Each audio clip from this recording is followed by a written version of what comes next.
Efésios, capítulo 1. Vamos ler a partir do verso 3. Efésios, capítulo 1, a partir do verso 3.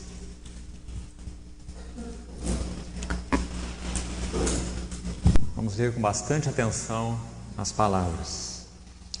Bendito o Deus e Pai de nosso Senhor Jesus Cristo, que nos tem abençoado com toda sorte de bênção espiritual nas regiões celestiais em Cristo, assim como nos escolheu nele antes da fundação do mundo, para sermos santos e irrepreensíveis perante ele, e em amor nos predestinou para ele, para a adoção de filhos por meio de Jesus Cristo, segundo o beneplácito de sua vontade, para louvor da glória de sua graça, que ele nos concedeu gratuitamente no amado, no qual temos a redenção, pelo seu sangue, a remissão dos pecados, segundo a riqueza da sua graça, que Deus derramou abundantemente sobre nós, em toda sabedoria e prudência, desvendando-nos o mistério da sua vontade, segundo o seu beneplácito que propusera em Cristo, de fazer convergir nele, na dispensação da plenitude dos tempos, todas as coisas, tanto as da terra como as do céu.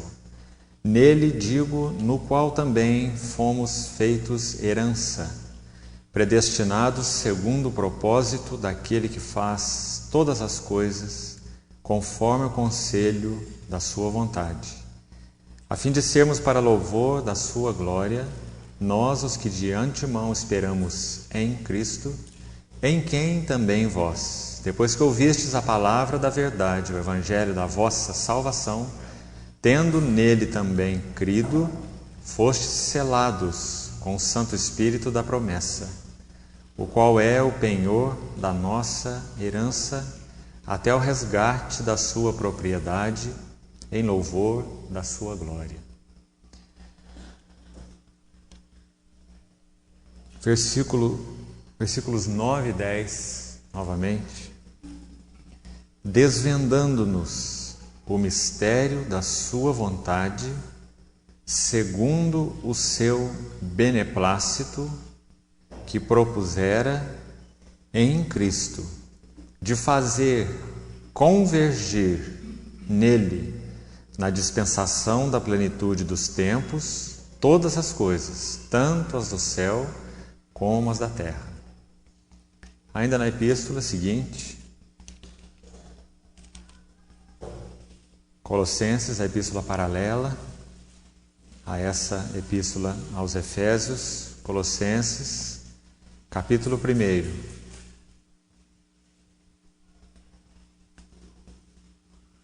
Vamos ver a partir do verso 24. Colossenses, capítulo 1.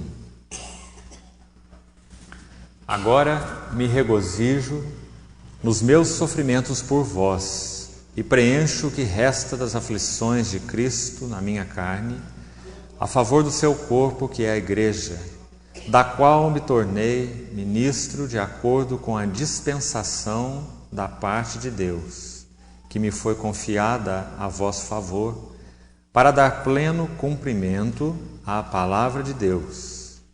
O mistério que estivera oculto dos séculos e das gerações, agora todavia se manifestou aos seus santos, aos quais Deus quis dar a conhecer qual seja a riqueza da glória deste mistério entre os gentios, isto é, Cristo em vós, a esperança da glória, o qual nós anunciamos, advertindo a todo homem e ensinando a todo homem em toda sabedoria, a fim de que apresentemos todo homem perfeito em Cristo.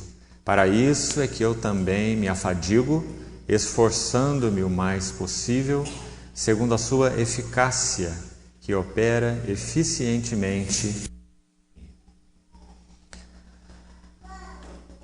Irmãos, a palavra de Deus é tão abundante de textos que se referem a essa consumação do propósito de Deus. Na reunião anterior, eu disse aos irmãos que a vinda do nosso Senhor Jesus, como Ele próprio, inicialmente Ele mesmo, e depois seus apóstolos, Paulo, Pedro, João, Judas, Tiago, não apenas os autores bíblicos, mas todos os seus apóstolos tinham aquela clareza, aquela convicção a respeito desse fato da segunda vinda do Senhor, do retorno do Senhor em glória, para estabelecer uma habitação presente com o seu povo.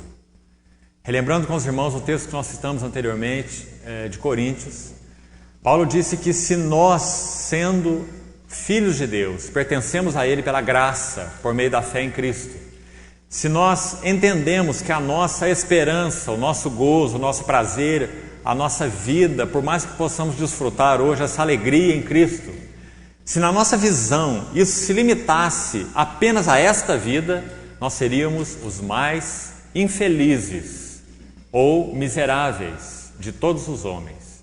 Muito forte essa declaração de Paulo, porque ele mostra o quanto na sua visão, e como eu disse, não só dele, mas também dos outros apóstolos e de tantos irmãos nesses 2000 anos de história da igreja, já que a igreja não nasceu ontem, né? Quantos irmãos e irmãs que receberam o Senhor como seu pessoal Salvador, creram nele, se renderam a Ele, conheceram a Ele intimamente, não com uma profissão de fé externa, apenas superficialmente, mas mergulharam fundo na pessoa do Senhor e viveram vidas íntimas, achegadas ao seu coração, ao coração do Senhor. Todos esses irmãos, eles nos ajudam nesses 2000 anos de história da igreja, na compreensão dessa segunda vinda do Senhor, que Ele mesmo então inicialmente prometeu e que todos aqueles que o conheceram afirmaram, reafirmaram, aguardaram, invocaram, porque essa era a grande esperança de consumação do gozo dos seus próprios corações. Não é assim conosco também? Irmão, mais uma vez, eu sei que tenho sido muitas vezes enfático, tocando nos mesmos pontos, mas isso é necessário. Que vergonha quando olhamos hoje no seio do cristianismo esse chamado Evangelho da Prosperidade, que nos dá um entendimento de que Cristo é para um meio para nós alcançarmos o que nós intentamos em nossa vida. Seja isso saúde, seja isso dinheiro, riquezas, bens, prosperidade, fama pessoal, seja o que for. Cristo é um meio para se alcançar um fim. Eu estabeleço o fim e uso Cristo para me abençoar. Que distorção do supremo propósito de Deus. Há uma palavrinha em Efésios que nós acabamos de ler, eu repeti o versículo aí para os irmãos, ela está no verso 10, Efésios 1:10, que é tão enfática com relação a esse despropósito que nós temos ouvido tanto hoje no cristianismo em geral, usar Cristo como meio, colocando os nossos desejos e usando Cristo como meio para atingirmos então aquilo que é o nosso desejo, seja ele qual for. Efésios capítulo 1, ali no versículo 10, o apóstolo Paulo diz assim: de fazer convergir nele. Irmãos, esse texto de 3 a 14, ele é extremamente rico em abordagens, em conteúdos, em palavras cheias de significado no escopo do Evangelho. Cada uma delas é mais alta que a outra.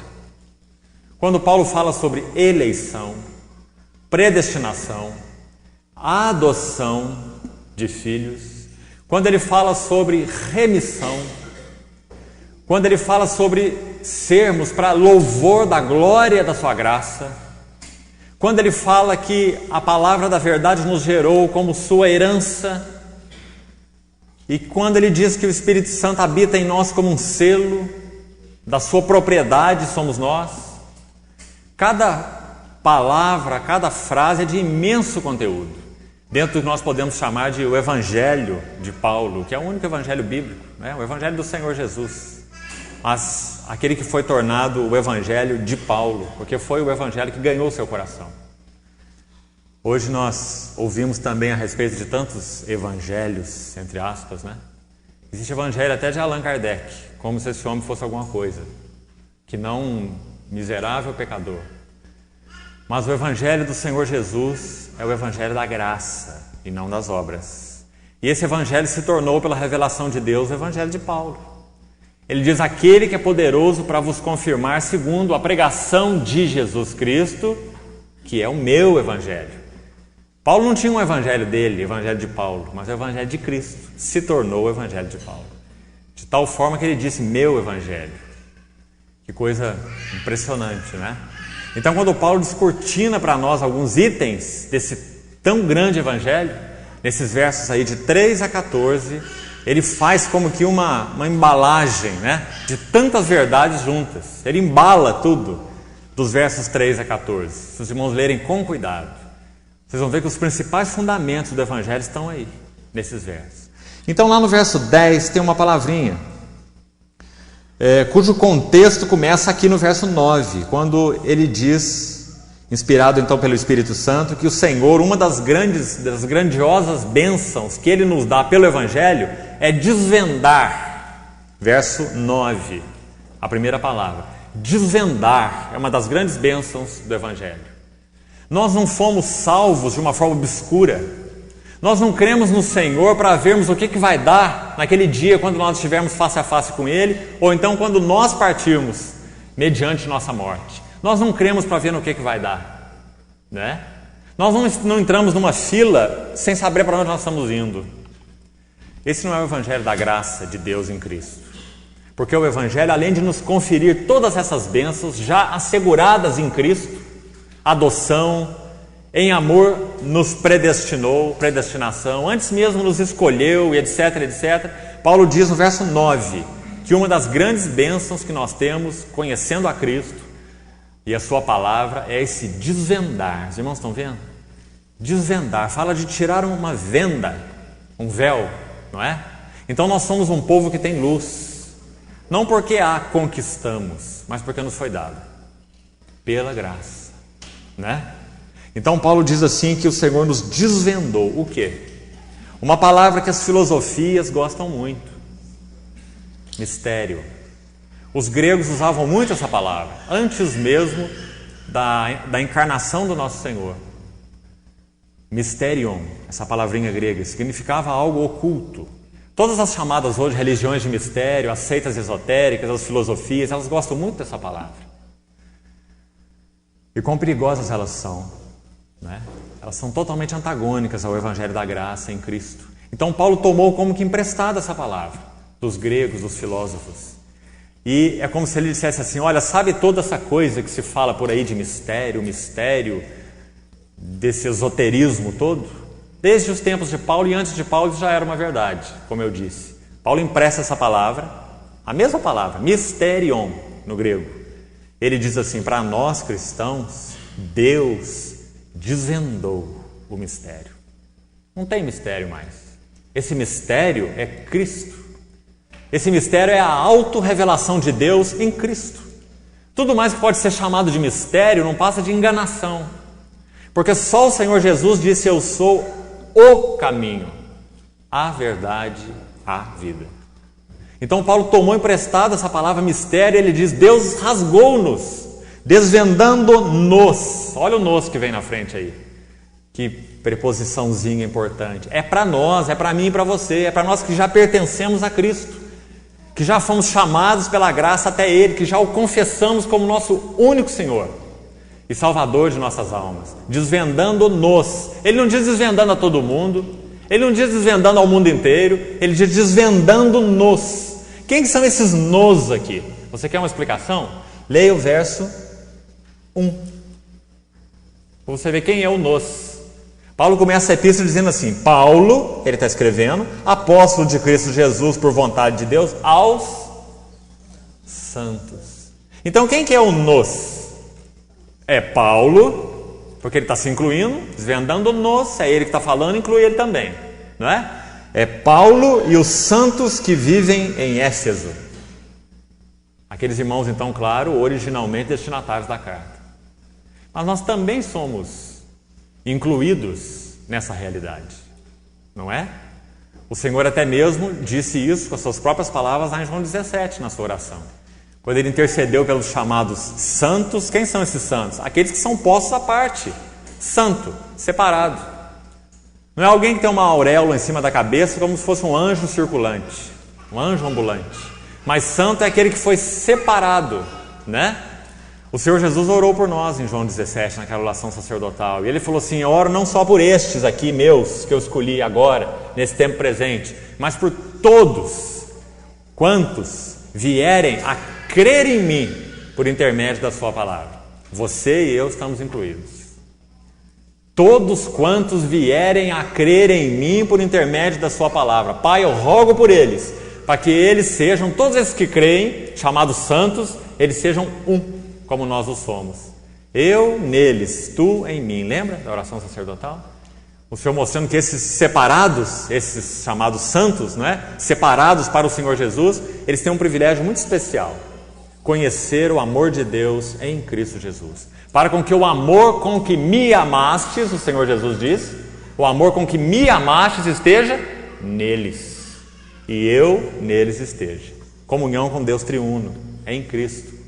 Então, quanta maravilha contida nesse Evangelho. Então Paulo toma aí, versículo 9, e diz assim: Deus nos rasgou o véu. Ele desvendou o mistério da sua vontade. Qual é então esse mistério? Primeiro ele diz que esse mistério é segundo o seu beneplácito. Essa palavrinha também precisa ser entendida.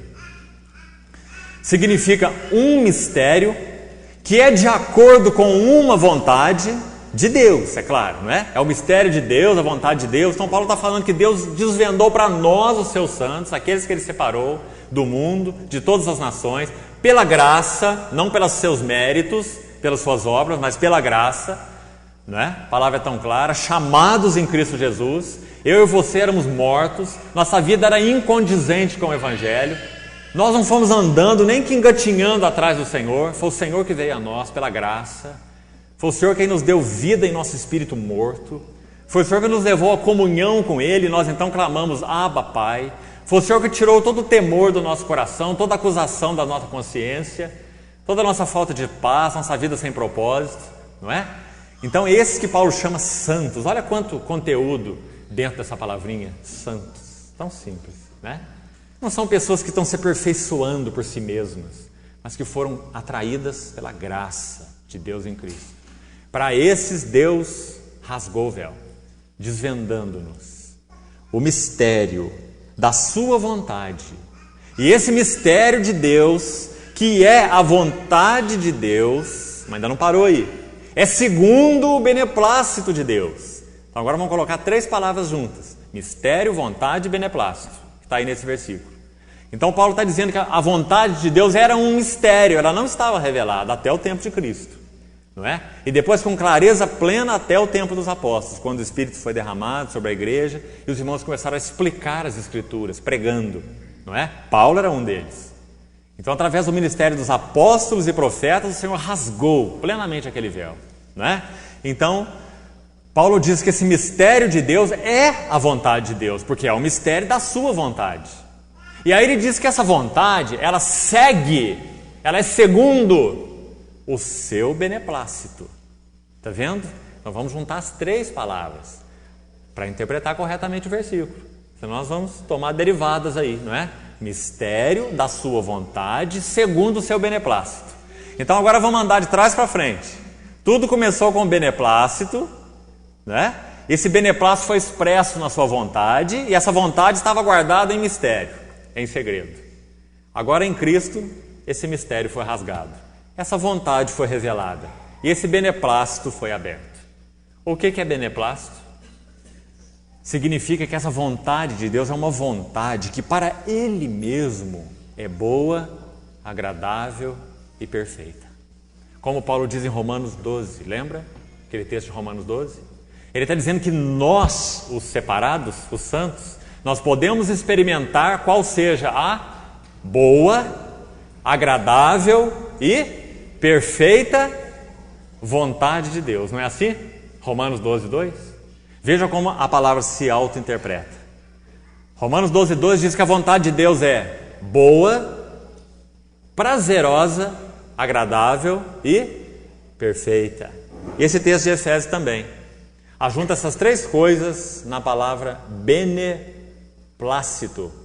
Bom, prazer, seria uma outra tradução, embora um pouquinho limitada, porque enfatiza apenas a questão da bondade e do prazer, não é? Nós temos que incluir aí o conceito perfeição, que está lá em Romanos 12. A vontade de Deus não é apenas bom prazer, não é apenas boa e agradável, ela é perfeita. Então, beneplácito significa isso. Que quando nós tivemos o privilégio de ouvir o Evangelho, que é a palavra da graça de Deus, para nós, pela graça, e não por nós, pela graça, esse véu foi rasgado.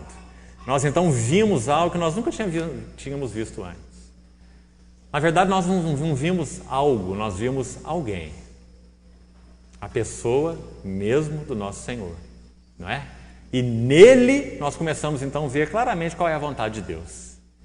E começamos a ver que essa vontade de Deus é boa.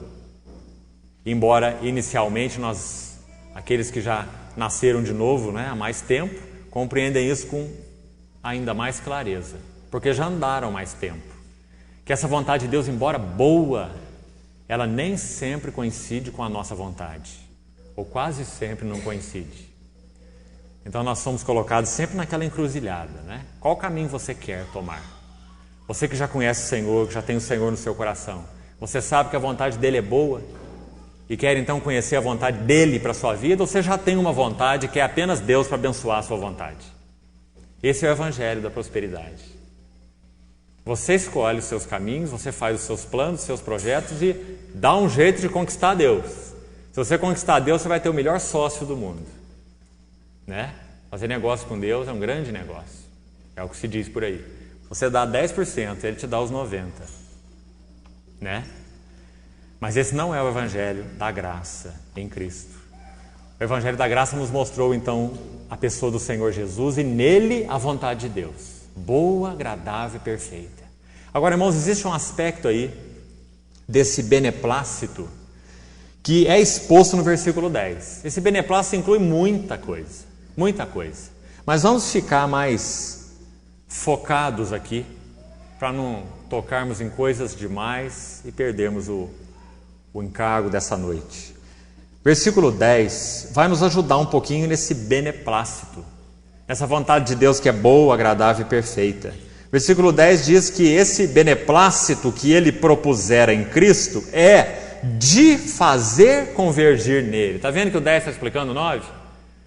Então, vamos pensar de novo juntos aqui. A vontade de Deus que é boa, agradável e perfeita qual é a vontade de Deus? Fazer convergir em Cristo todas as coisas. Essa palavrinha convergir, ela aparece em outros lugares no Novo Testamento para nos ajudar numa identificação, né, do significado bíblico dela. Por exemplo, ela aparece em Romanos 13, 9. Eu não vou abrir minha Bíblia, se quiser abra a sua. Romanos 13, 9. Você vai ver que Paulo está fazendo ali um resumo dos mandamentos. Aí ele vai dizendo assim, falando um pouquinho sobre os mandamentos, não matarás, não adulterarás, etc. Ele fala assim, e tudo se resume nisto. Tudo se resume nisto. Quando ele usa a palavrinha ali, Romanos 13, 9, resume, é a mesma palavra que nós vemos aqui no verso 10, convergir. No original grego é a mesma palavra que o Espírito Santo usou. Então, de fazer resumir nele, em Cristo, todas as coisas. Convergir, resumir. Que coisa impressionante, irmãos. Essa é uma das facetas gloriosas, sem dúvida a mais gloriosa, porque as outras são decorrentes dessa vontade de Deus boa, agradável e perfeita. Hebreus 1 diz que Deus, o Pai, fez do seu Filho, seu eterno Filho, o Senhor Jesus, herdeiro de todas as coisas. Você lembra? Herdeiro de todas as coisas. Todas. Tudo que ele fez para o seu Filho. E esse versículo 10 está dizendo que no consumar do propósito de Deus é exatamente isso que vai acontecer. Tudo vai convergir para a sua glória. Agora, essa é uma verdade espantosa, irmãos. Porque nós sabemos que o Senhor já julgou anjos que pecaram, os demônios. Nós sabemos que o Senhor Jesus trará a plena luz diante do seu tribunal, diante do seu trono, aqueles que não responderam ao Evangelho da Graça, e vai julgá-los. E vai definitivamente condená-los. A palavra é tão clara sobre isso, não é? Então nós sabemos que não só anjos, mas homens serão eternamente apartados da face de Deus. A palavra de Deus é tão clara nesse assunto como a luz do dia. Eternamente apartados da luz de Deus, não é? Agora, como que nós podemos explicar esse versículo 10 à luz disso? Que tudo vai convergir, vai resumir para Cristo. É impressionante. É uma verdade espantosa. Porque, irmãos, isso não significa, é óbvio, que nem esses anjos que caíram, e nem aqueles que serão definitivamente condenados, irão um dia, quem sabe, de alguma maneira, serem salvos. Não, não é isso que a palavra ensina. A palavra ensina sobre vida eterna e sobre condenação eterna. E o que é eterno é eterno, não tem fim, não é? Então, o que significa resumir em Cristo todas as coisas, convergir em Cristo? Irmão, a glória de Cristo é vindicada, é revelada, realçada, não só no exercício da sua misericórdia, mas também no exercício do seu juízo, da sua justiça. A glória de Cristo é vindicada, revelada no exercício do seu juízo. Então, na consumação do propósito de Deus, todas as coisas vão redundar em glória a Cristo. Seja a sua misericórdia, seja a sua bondade, seja o seu amor para com aqueles então que Ele elegeu e separou, seja a sua justiça para com aqueles que foram desobedientes a Ele, aqueles que não creram no seu Filho, aqueles que debaixo de uma responsabilidade humana, depois de ouvir o Evangelho da Graça, não creram em Cristo, não é? Então, que coisa impressionante a abordagem, a amplitude desse versículo 10. A glória do Senhor Jesus é vindicada não só no exercício da sua misericórdia, mas também no exercício da sua justiça e do seu juízo. Irmãos, mas por que nós estamos tocando nisso? Eu estou encerrando hoje essa série de estudos que temos feito juntos a respeito dos alicerces da nossa confissão, da nossa fé. O último alicerce fala da segunda vinda do Senhor. E eu queria atrelar a ele, e nós vamos fazer isso agora, estamos fazendo isso nessa reunião, atrelar a esse alicerce da segunda vinda de Cristo, uma rápida abordagem, mesmo que só panorâmica, sobre o supremo propósito de Deus. Deixei isso para o final porque isso vai falar do supremo, isso vai falar do todo. Então vamos atrelar essa verdade da segunda vinda de Cristo, o supremo propósito de Deus, porque é na segunda vinda do Senhor que o supremo propósito de Deus vai se consumar, não antes. O Senhor já está trabalhando seus propósitos em nossa vida, Cristo tem sido formado em nós, mas é só quando da segunda vinda do Senhor que o supremo propósito de Deus vai se consumar. Então, a partir desse verso que nós acabamos de ler ali, versículo 10 do capítulo 1, fazer convergir nele. Esse nele é Cristo, é claro. Esse nele é o sujeito do versículo 9. O beneplácito que ele propôs em Cristo, de fazer convergir nele, em Cristo, todas as coisas. Nós vamos tomar então essa expressão, fazer, resumir em Cristo, ou fazer convergir em Cristo. E vamos procurar ilustrar essa expressão através de outros textos, porque isso é o que é correto fazer. A própria palavra se auto-interpretando, né? E não os seus achismos. Acho assim, acho desse jeito, penso desse jeito, não é? Mas a própria palavra, autorizada, interpretando a própria palavra. Então vamos primeiro tomar essa expressão como chave do supremo propósito de Deus. Fazer, resumir, ou convergir em Cristo, seu Filho, seu herdeiro, todas as coisas, tanto as da terra como as do céu. E na medida que então que nós formos lendo, nós vamos fazer a partir de agora alguns versos. Irmão, eu queria que você ficasse com uma nota central no seu coração, uma nota, e talvez até uma pergunta. Irmão, se você crê que o versículo 10 é um fato, que o nosso Deus vai fazer convergir em Cristo todas as coisas. Está aí na sua frente, a palavra do Senhor. Se você crê, então você fica diante de uma pergunta, uma responsabilidade. E eu também, é claro, né? Eu até em primeiro lugar, porque sou eu que estou pregando. A palavra de Deus em Tiago diz que aqueles que ensinam hão de receber maior juízo. Então, quando eu falo a vocês, eu estou pisando nos meus próprios calos. Então, a pergunta para nós é: hoje, se nós cremos nessa palavra do versículo 10, hoje, nós temos permitido que o trabalhar da palavra de Deus e do Espírito de Deus convirja, resuma todo o nosso coração em Cristo? Essa é a pergunta óbvia, consequente do versículo 10. Se Deus vai fazer resumir em Cristo todas as coisas para a sua glória, isso tem sido uma verdade hoje. Nós temos dado lugar nos nossos afetos para que eles sejam resumidos em Cristo, convergidos em Cristo. Nós temos dado lugar para que todo desejo do nosso coração seja Ele. Irmão, nosso Deus é um tremendo abençoador. Ele nos dá muita coisa. Que graça, que privilégio é a vida em família. Esposa, filhos. Que privilégio é trabalhar. É tão bom trabalhar. Dádiva de Deus. Que privilégio é o Senhor te conceder algumas coisas na sua vida na qual você pode desfrutar. Não é? Privilégio, bondade de Deus. Mas não é o foco. O Senhor vai fazer convergir em Cristo todas as coisas. E como eu falei na reunião anterior, usando o exemplo de Noé e de Ló, esse é o nosso problema. É nós tomarmos as coisas que são bênçãos, dádivas do amor de Deus por nós, da bondade de Deus, que Ele manifesta até para com ímpios, que não confessam o seu nome, a palavra é clara, não é? Ele faz nascer o seu sol sobre justos e injustos, e vira a chuva sobre maus e bons, não é assim? Mas, irmão, a nossa dificuldade está exatamente em colocar esse acessório todo, essas dádivas generosas de Deus, no lugar do próprio Deus em nossas vidas. Então, a pergunta para nós, extraída do verso 10, é se nós temos tido esse desejo, essa oração no nosso coração. Senhor, converge todo meu coração para Ti. Todo.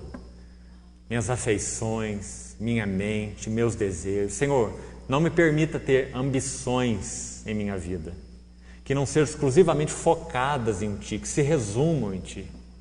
Nós podemos ter ambição no bom sentido. Eu tenho tido ambições na minha vida. Tenho tido ambições de que o povo de Deus revele a glória de Deus. Tenho tido ambição de que a minha vida, a minha família seja para o louvor da glória da Sua graça. Tenho ambição que a minha vida no meu trabalho seja um testemunho do amor de Deus àquelas pessoas que vão ali. Eu tenho muitas ambições. E tenho pedido ao Senhor que essas ambições sejam realmente focadas nele. Porque os outros assuntos não merecem nossa ambição. Não merecem. Porque nada são em si mesmos. Então, convergir todas as nossas ambições em Cristo. Convergir todos os nossos desejos em Cristo. Todos os nossos afetos em Cristo. Todos os nossos pensamentos em Cristo. Toda a nossa obra, nosso operar em Cristo. Por que nós vivemos a vida da igreja? Irmão, o que você está ganhando com isso? Sua expectativa é ganhar alguma coisa? Você está reunido aqui vez após vez porque a sua expectativa é um dia, quando o Senhor passar a régua e fizer o balanço e tirar o teu saldo médio, né? Você vai ficar acima da média 5. E os que ficarem acima da média 5 entram para o céu. Abaixo de 5 vão para o inferno. Não é? É assim que você tem feito? Ou você já acolheu o Evangelho da graça e tem absoluta certeza da sua salvação, consumada por aquele que morreu naquela cruz? Se você tem, então não há motivo nenhum para você estar aqui, a não ser desenvolver a sua salvação, porque salvação você já tem. Saldo médio com Deus não pode ser aumentado, não. Esse saldo foi Cristo que já estabeleceu lá na cruz, quando Ele disse, tetelestai, está feito. Está completo, está consumado. Ninguém pode acrescentar nada à minha obra. Ninguém vai ser salvo pelas suas obras. Porque se o homem pudesse ser salvo pelas obras, Cristo não precisava morrer. As duas coisas não podem andar juntas. Ou cremos em Cristo ou cremos nas obras. Não é? Mas então, se nós cremos em Cristo e somos dele, então o que nós estamos fazendo? Aqui, vez após vez, reunindo e vivendo nossa vida dia a dia, tentando aumentar o saldo médio? Não precisa. Nosso saldo já é 100. Cristo já nos resgatou da maldição da lei, fazendo-se Ele próprio maldição em nosso lugar. Pela graça sois salvos por meio da fé. Isso não vem de vós, é dom de Deus, não de obras, para que ninguém se glorie. Né? A palavra é tão clara. Então, irmãos, o que nós estamos fazendo ainda aqui, vivos pela graça de Deus? Tendo a oportunidade, dia após dia, de rendermos totalmente os nossos corações a Cristo. Porque nós somos pessoas divididas, nós somos pessoas confusas. Nós queremos Cristo mais um monte de coisas. E esse monte de coisas, dependendo do estado do nosso coração, sempre ocupam o lugar de Cristo. Não porque Ele seja menos glorioso, Ele é infinitamente mais glorioso do que todas as coisas, mas a nossa visão dele é muito nublada, né? Muitas vezes. Então, todas as vezes que nós temos um mais na frente de Cristo, nós temos muito problema, por causa do nosso coração mau, pecaminoso. Essas coisas tendem a sentar no trono no lugar de Cristo, né? Então, nós temos que ter cuidado com esse mais na frente de Cristo. Na frente de Cristo não tem mais, é Cristo só Cristo. De fazer convergir nele, resumir nele. Agora, irmãos, vamos procurar então alguns textos, rapidamente, para nos ajudar a entender o que significa ser resumido em Cristo, convergir em Cristo. Vamos ao texto de Colossenses que nós acabamos de ler. Deixa eu comentar um pouquinho esse texto com os irmãos. Volte, por favor, lá, sua Bíblia, em Colossenses 1, 24.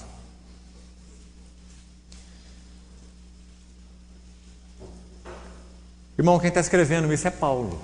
Você sabe quem era Paulo? Paulo era um homem absolutamente treinado no conhecimento da filosofia grega. Paulo era um rabino judeu, o Saulo, né? Antes de se converter. Ele foi instruído aos pés de Gamaliel. Gamaliel tinha uma escola, assim como Hilel e outros rabinos. Gamaliel tinha uma escola de rabinos judaicos. Saulo era um filho dessa escola, de Gamaliel, ele mesmo diz. Ele era um rabino judeu, ao mesmo tempo que era um filósofo instruído em toda a filosofia grega. Era um homem extremamente preparado. E nós sabemos que ele também era cidadão romano, né? Paulo, ele estava então na nata das três culturas da época predominantes, né? Grega, judaica e romana. Quando ele conheceu a Cristo, ele fala assim: tudo considerei lixo por causa da sublimidade do conhecimento de Jesus, o meu Senhor, por amor do qual perdi todas as coisas e as considero como um esterco, um refúgio, a palavra forte que ele usa no original, Filipenses 3:10, um esterco, para ganhar a Cristo.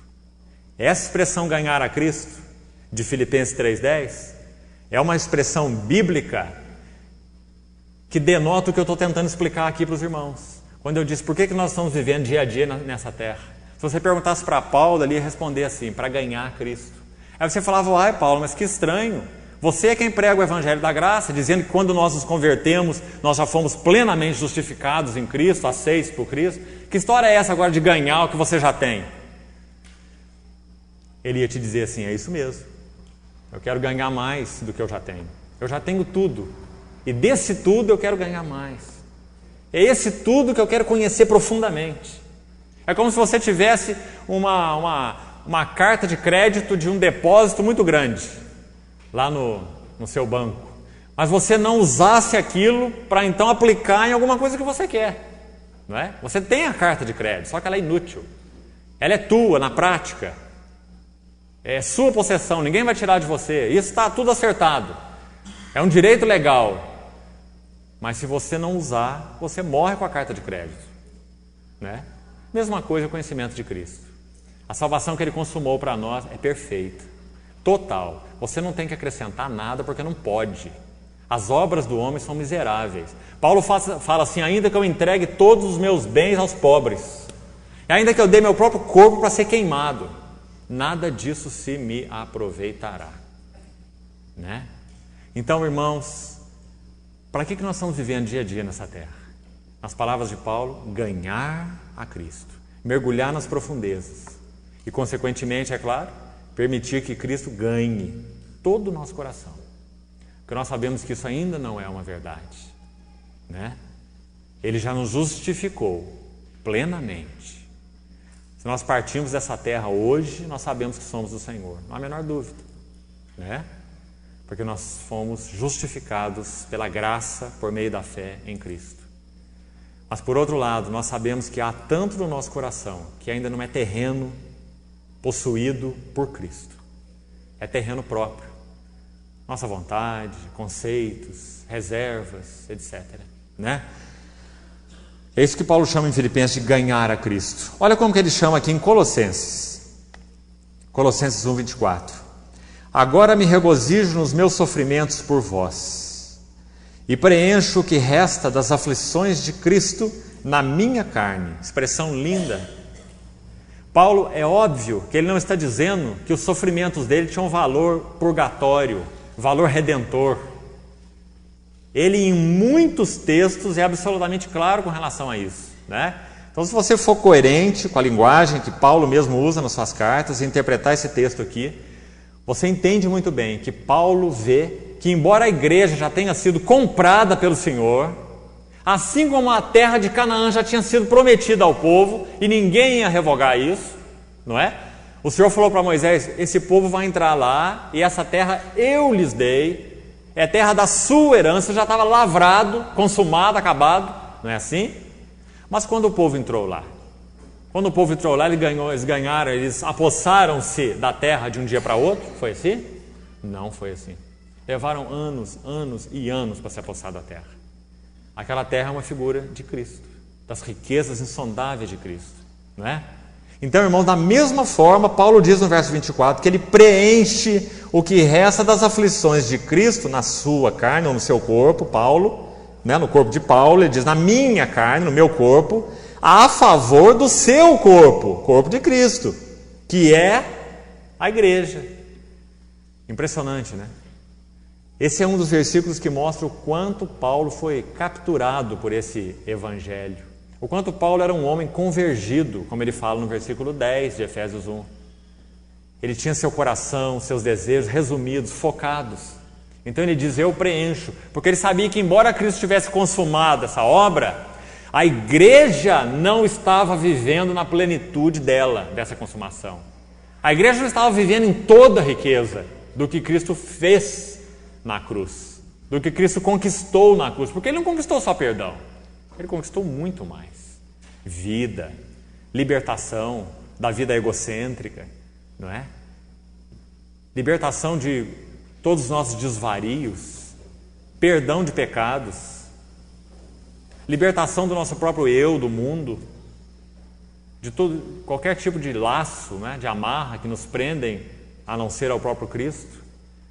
Então, quando ele escreve nesse versículo 24, ele mostra que a igreja está entrando nessa posse. Essa terra é dela, mas ela ainda não conhece toda.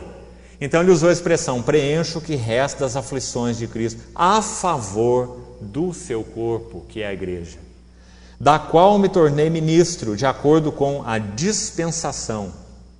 O dispensar. Uma outra palavra boa para você entender essa aqui seria mordomia.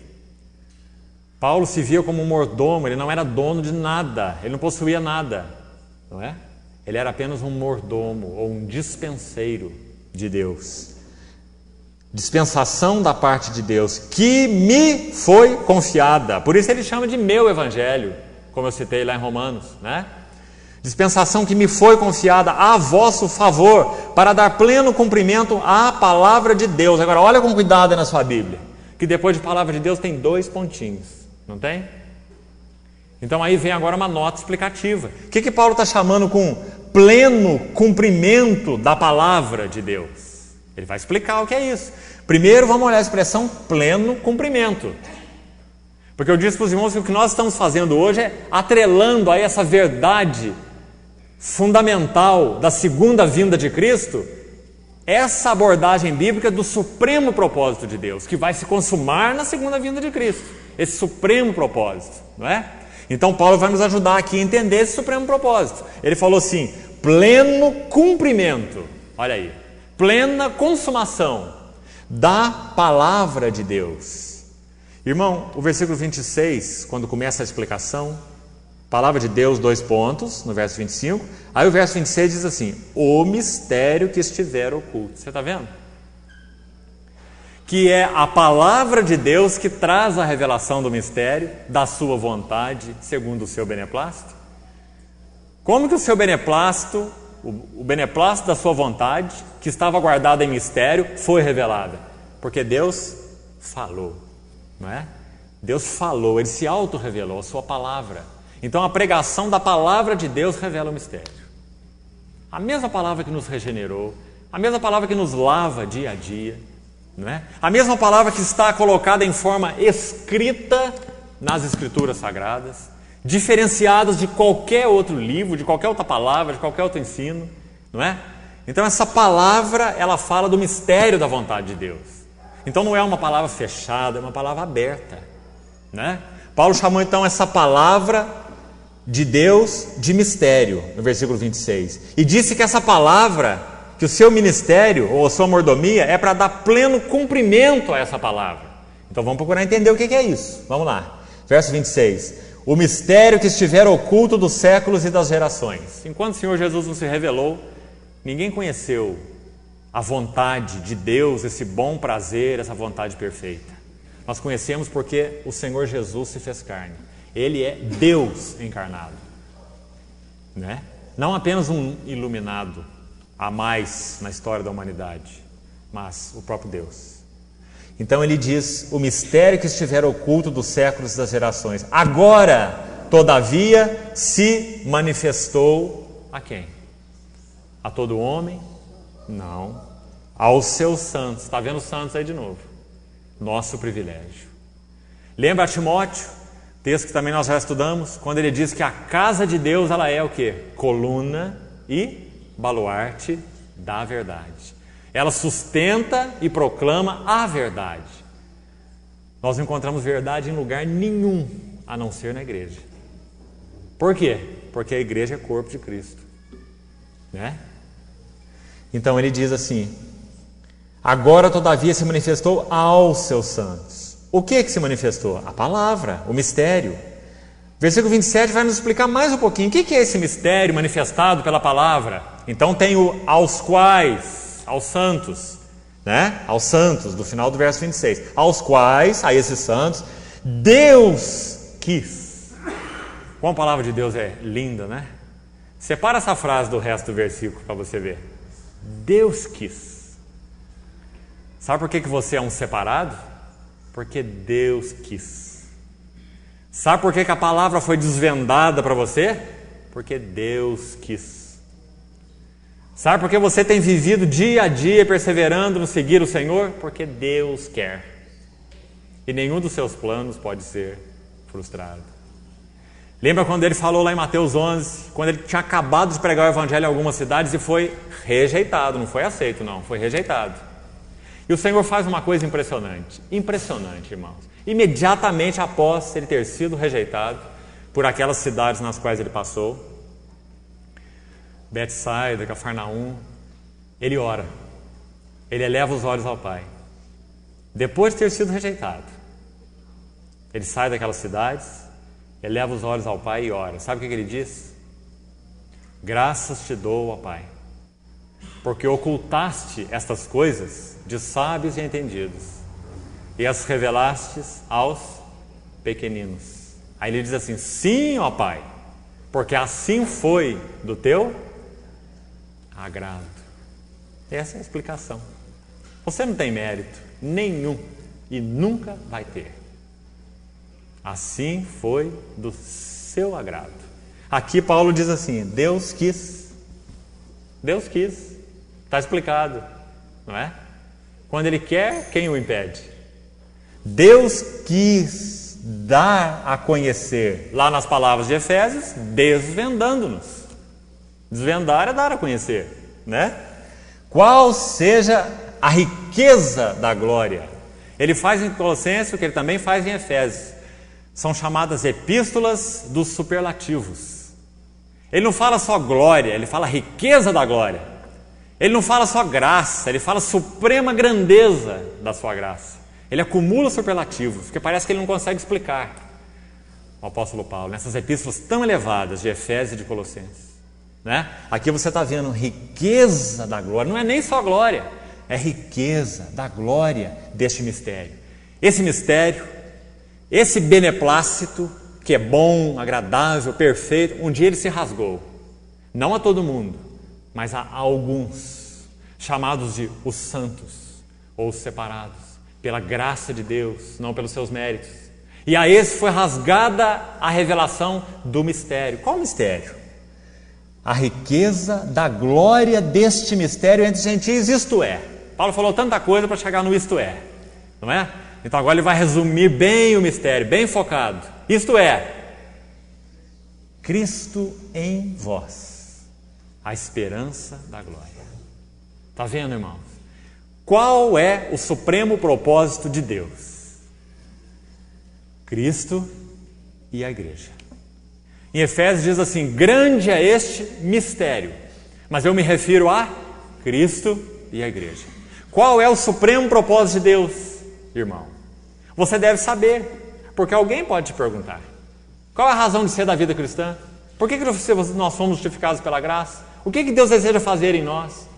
Não é mexer aqui ou ali, salvar nossas almas aqui ou lá, isso aí é parte, é decorrente, mas você precisa focar. Qual é o supremo propósito de Deus? Como você responde essa pergunta?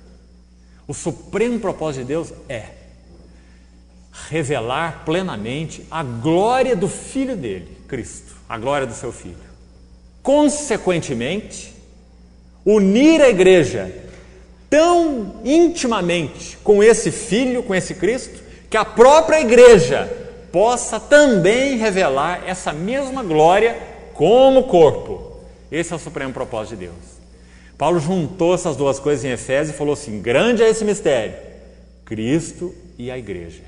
Então agora nós vamos ler alguns textos, no restinho de tempo que a gente tem, para você ver isso com mais clareza e tocar isso. Que quando Deus naquele dia estiver revelando a glória de Cristo claramente, Ele não virá como um cordeiro novamente, para andar mudo perante tosqueador algum, sem abrir a sua boca e ser levado ao matadouro. Não, irmão, isso Ele já fez. Isso Ele já fez. Ele virá a segunda vez como leão. Ele virá como juiz. Ele virá para se colocar ante o seu tribunal e todos os seus santos diante dele. E depois disso ele vai se mostrar naquele grande trono branco. E todas as almas que já pisaram essa terra desde que ela existe estarão diante dele. E uma a uma elas vão responder a ele pelas suas próprias vidas.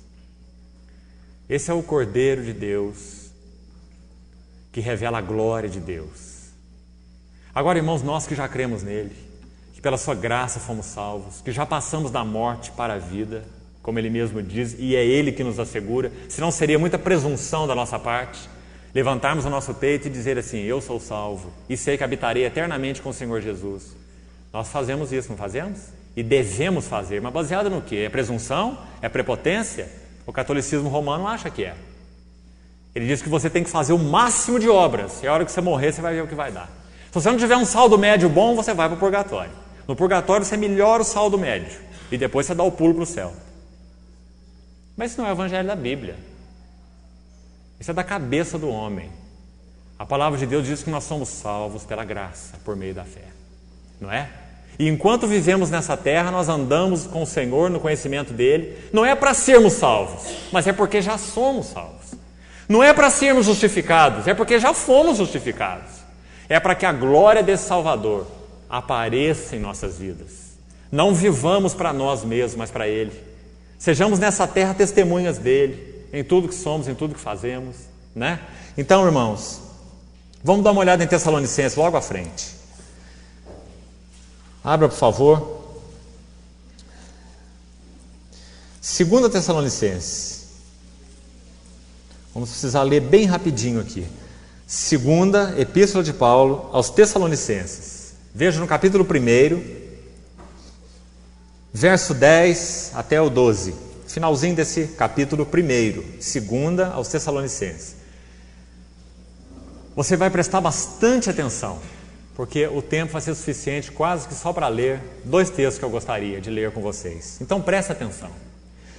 O versículo 10 começa, quando vier. Se você olhar o contexto, está falando da segunda vinda. A segunda vinda de Cristo, que tem sido objeto desses nossos últimos estudos. Quando Ele vier, para ser glorificado, aonde? Nos seus santos. Olha que privilégio, irmão. E ser, uma outra palavrinha tão linda, admirado. Admirado aonde? É outra maneira de falar o que ele já falou em cima. Quem são os seus santos? São todos que creram. Os santos são os que creram. Então é nos santos que ele vai ser glorificado. É nos santos que ele vai ser admirado. Isso significa que quando o Senhor Jesus ressuscitou, Ele ressuscitou numa forma etérea. Ele não tem corpo físico. Ele não tem um corpo definido que ocupa lugar no espaço. Não. Não significa isso. Que Ele é um espírito místico, como as filosofias dizem.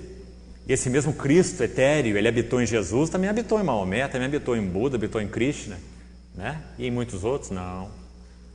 Nada disso. Jesus é o Cristo e Cristo é Jesus. Cristo não habitou em mais ninguém. Cristo é Jesus e Jesus é o Cristo. Cristo não possuiu Jesus. Jesus não é o homem possesso. Cristo se encarnou, né? Assumindo a natureza humana. E não a pessoa humana de Jesus, mas a natureza humana. Então Jesus de Nazaré é o Cristo e não há outro Cristo. Então está dizendo que esse Senhor ressurreto, Ele irá ser glorificado nos seus santos e admirado em todos que creram naquele dia. É a expressão de Paulo para o dia do Senhor. Naquele dia. Já vimos isso, né? Porquanto foi crido entre vós o nosso testemunho. Está vendo? Se você crê, você faz parte dessa história.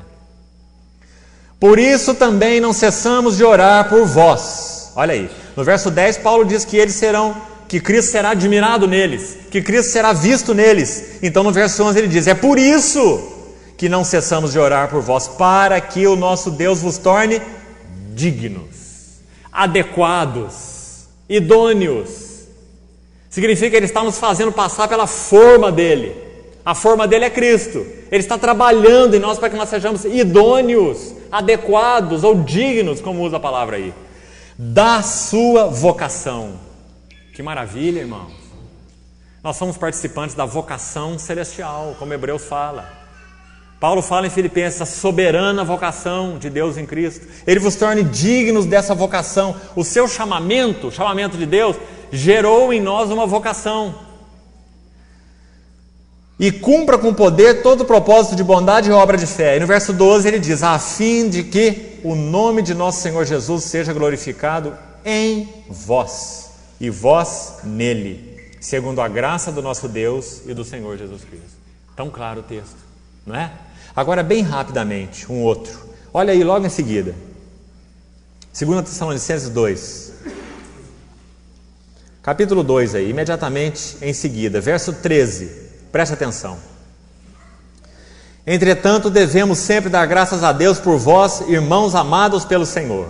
Por isso que Deus vos escolheu, de novo a verdade da eleição, desde o princípio para a salvação, pela santificação do Espírito, está vendo? Santificação, nós somos postos à parte, né? Pelo Espírito, e fé na verdade. Olha o verso 14 agora. Para o que também vos chamou mediante o nosso Evangelho, chamou para quê?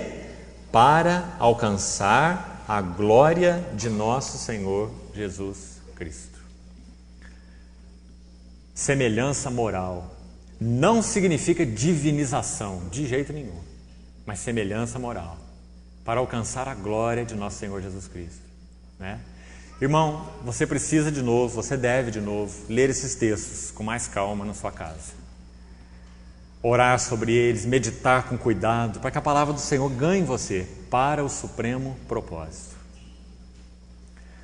Paulo, quando ora em Efésios 3, aquela segunda oração que ele faz na carta aos Efésios por aqueles irmãos, ele fala sobre esse propósito em linguagem de oração.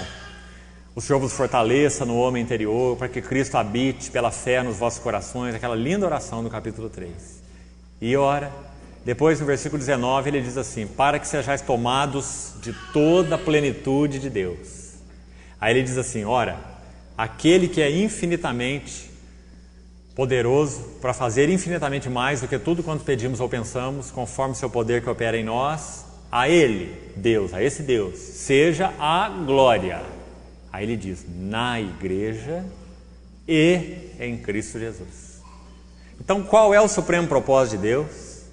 Revelar a glória do seu Filho, a glória de Cristo. Já não foi revelada quando Ele estava entre nós, em carne? Sim, mas poucos a viram, porque aquela glória estava velada.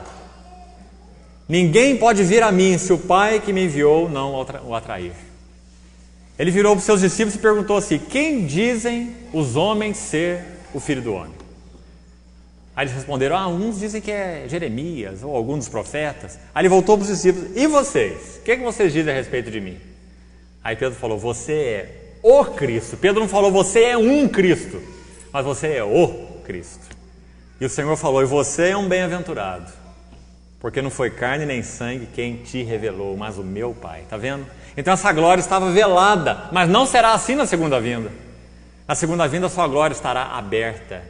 Irmão, quem poderá contemplar essa glória sem pertencer a Ele? Quem? Qual homem? Quem poderá contemplar essa glória? Moisés pediu para ver a sua glória e ele falou: Moisés, impossível. Ninguém verá a minha glória e viverá.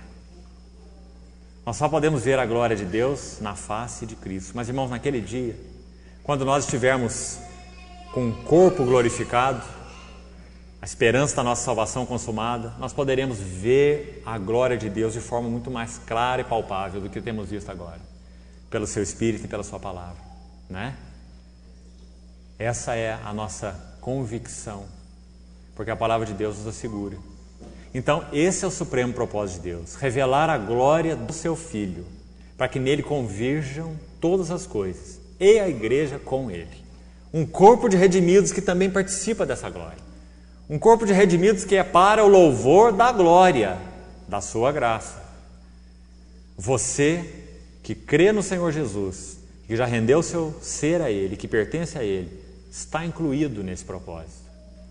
Como que nós devemos viver até que esse dia clareie e essa estrela da alva nasça em nossos corações? Guardando a palavra do Senhor, seguindo após Ele, para que essa glória do Senhor seja formada em nossas vidas. E mesmo hoje, andando de forma tão limitada, nós possamos revelar algo dessa glória. A pessoa de Cristo em nós. Cristo em vós, a esperança da glória. Então, os irmãos, vejam que é tão clara a revelação bíblica do supremo propósito de Deus. Não tem nada esotérico, não tem nada misterioso, tudo tão simples, tão claro. Todo o acesso que temos pela graça por meio da fé. Todo o conteúdo que nós temos no nosso Cristo. Toda a segurança que nós temos nele. E um chamado para seguir após Ele. Para que desde já algo dessa glória possa ser visto em nós. E desde já nos tornemos cooperadores dele nesse supremo propósito, como Paulo fala: preencho na minha carne o que resta das aflições de Cristo a favor do seu corpo. Irmão, se você estiver sendo capturado por esse supremo propósito, você é um bem-aventurado. Porque você não é apenas um filho de Deus, que já é uma coisa imensa, mas você também é um filho cooperador, porque você toca o supremo propósito. Então você quer que a sua vida confira com esse supremo propósito. Você quer que tudo no seu coração convirja para o Senhor mesmo, e no seu lar também, na sua família, e no seu trabalho também, e na sua vizinhança também, e no serviço aos irmãos também. Você não fica chamando atenção para você. Você não é o egocêntrico, não é? Você trabalha com o foco de Cristo, sabendo que todas as coisas vão convergir para Ele, você mesmo. Graças a Deus. Esse é o supremo propósito de Deus. Se nós não vivemos com esse motivo, não há motivo para se viver. O Senhor possa abençoar sua vida no considerar essas verdades. Amém. Vamos orar. Ó Pai, nos ajuda em nossa fraqueza, Senhor, em nossa limitação. Nós desejamos que a palavra do Senhor seja mais aberta aos olhos do nosso coração, rasgando todo tipo de véu do nosso espírito, para que vejamos com clareza, Senhor, a imensidão do chamado que o Senhor efetuou sobre as nossas vidas. Obrigado porque nós ouvimos a Tua voz e a temos ouvido. O Senhor é o nosso pastor, nós somos Tuas ovelhas, e as Tuas ovelhas ouvem a Tua voz, como o Senhor disse, não seguem a voz dos estranhos. Pedimos ao Senhor que fale mais aos nossos corações, Senhor, no decorrer desses dias, quanto a esse supremo propósito, essa soberana vocação, nos ajudando a viver integralmente, Senhor, para o cumprimento do Teu propósito nas nossas vidas. Nos ajude a orientar-nos não só nossas próprias vidas, mas a vida daqueles que o Senhor nos tem encarregado, nossas famílias, a vida dos irmãos, a igreja, com vistas a esse supremo propósito, Senhor.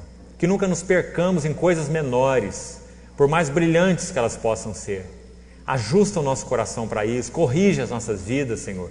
Liberta-nos de toda falsa ambição, todo falso propósito, de toda ilusão, e nos dá uma vida focada, bem focada em Ti, para o louvor da glória da Sua graça.